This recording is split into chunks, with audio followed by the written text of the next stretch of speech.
Hey, what's up? This is John, and today I'm going to be talking a little bit about Culture Shock Releasing's Blu Ray edition of Death Magic. Are we really gonna raise the dead?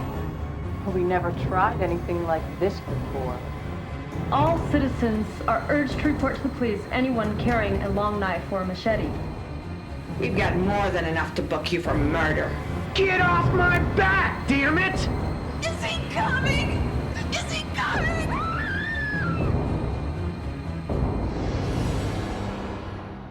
So I know this release has been out for a minute, and the reason that I'm doing a review for it now is because in July, at the beginning of the month, Culture Shock announced that they were going to be departing from Vinegar Syndrome and OCN distribution.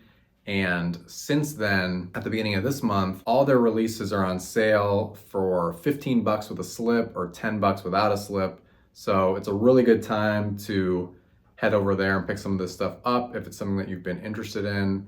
And I just wanted to make a recommendation today of the release of theirs that kind of made me trust the label and also just opened me up to the whole world of shot on video movies. I'd had mixed responses to shot on video stuff up until that point. Not exactly negative, but I wasn't really completely clicking with shot on video films, even ones that are known for being kind of video store classics like Video Violence and Boarding House and a few others. Was my bed simply a way station on your quest for knowledge? For the most part, I just felt like every time I watched one of these movies or bought one that I was just doing somebody a favor by watching it, and that it was a little bit of work and maybe there was a better way to spend my time. But I'm not convinced. And then this baby comes along, Death Magic. This is it.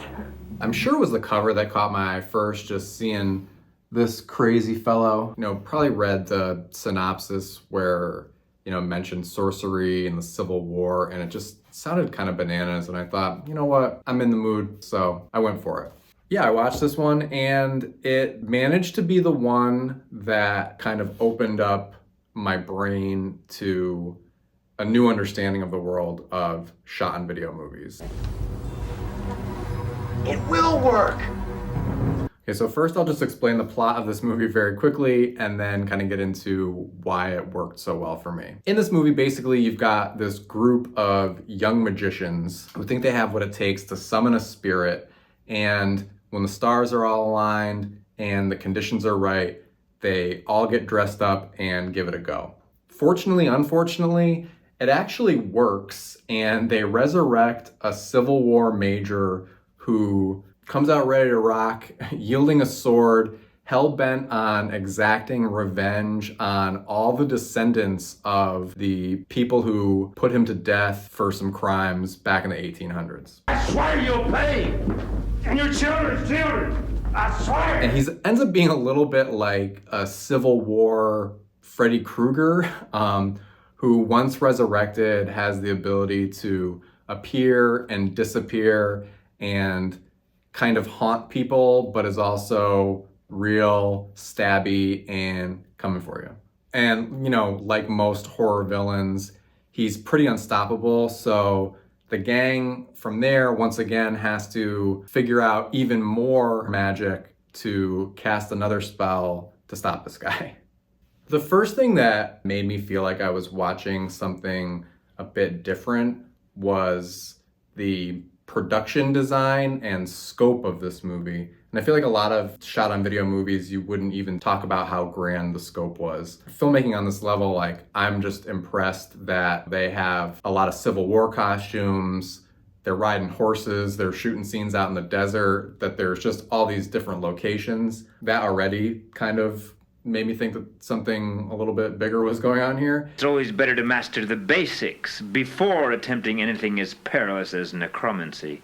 The movie actually goes back and forth between the two time periods, and we learn more about what happened during the Civil War as this story progresses in the present, and there's just something to admire about the size of this story. I agree. Also, if you're just looking for the exploitation goods, this movie definitely has you covered. What are we doing tonight? There seems to be a need for a lot of the sorcery to be done in the nude. There's some love triangle drama that leads to more nudity. After all the sex magic we've done, There's also just the killer going around stalking people in the middle of the night, so some of them are sleeping in the nude. There's also a couple who get Major Aaron Parker a twofer killing when he gets them both at the same time. There is plenty. This movie also doesn't skimp on gore. There's plenty of impalements on the sword, slashings, guts falling out, blood spurts. It's got plenty of that, and it looks closer to a bigger budget horror movie than you might expect. I think the thing though that I love the most about the movie is that it's kind of as earnest as it is clunky. I think that the actors in this movie give it their all, and I give the actors in this movie so much credit for being able to keep a straight face. Like, I don't think that anybody is going to call the acting in this movie good in the conventional way. there must be something else we can do. I'm looking more for what's memorable over what's conventionally good or bad. And I think that there's a strangeness in these performances that give them this memorable quality. So, tell me about your cult. One thing that adds this to the performances too is that the editing, like, a couple other technical aspects of this movie, is definitely a little bit clunky. And there's this feeling in so many moments in the movie that the scene goes on sometimes just 1 second, sometimes 5 seconds too long, where you end up getting people who are either holding this face that says like, okay, tell me what to do, or that they keep acting in a way that ends up being a little silly and fun, but all ultimately just hits this middle ground of, I don't know how you did that without bursting into laughter, and I don't know why you didn't cut this scene sooner. There's philosophy in that remark that I'd rather not explore just now. So those are some things that I liked about this movie, and to explain a little bit more about how this movie unlocked my brain and led me to enjoy shot on video movies in general a whole lot more than I had been up to this point. I feel like one thing is that this movie was so clearly ambitious that it sort of made me realize how ambitious all of these little shot on video productions are, and just how hard it is to find the time and the energy and the people to just kind of get this thing together. And it's made me think a lot about if they had more time and experience and money, what kind of thing would they have made? And so when I watch these movies now, post Death Magic, I kind of see two movies playing at the same time. I see what I'm seeing, the low budget aesthetic, the often clumsy technical stuff. Are you the Quimby with a great-grandfather who was a cavalry trooper at Fort... Yeah. I'm watching that and then using my imagination at the same time to try my best to see this other movie that the filmmaker had in their head as they're making it. I realize that shot on video movies are not for everybody. There's some people that they're never gonna break through to. There's some people who probably just like them automatically. I wouldn't recommend this movie to everyone, but I think it's worth a shot. I actually think at this price right now that it's up for, I think it's worth a risk. There's a few ways you can enjoy this movie. It's very easy if you got a group of people over to have a sort of like Mystery Science Theater 3000 sort of a viewing. Like, there's plenty of stuff in here that's intentionally funny and unintentionally funny.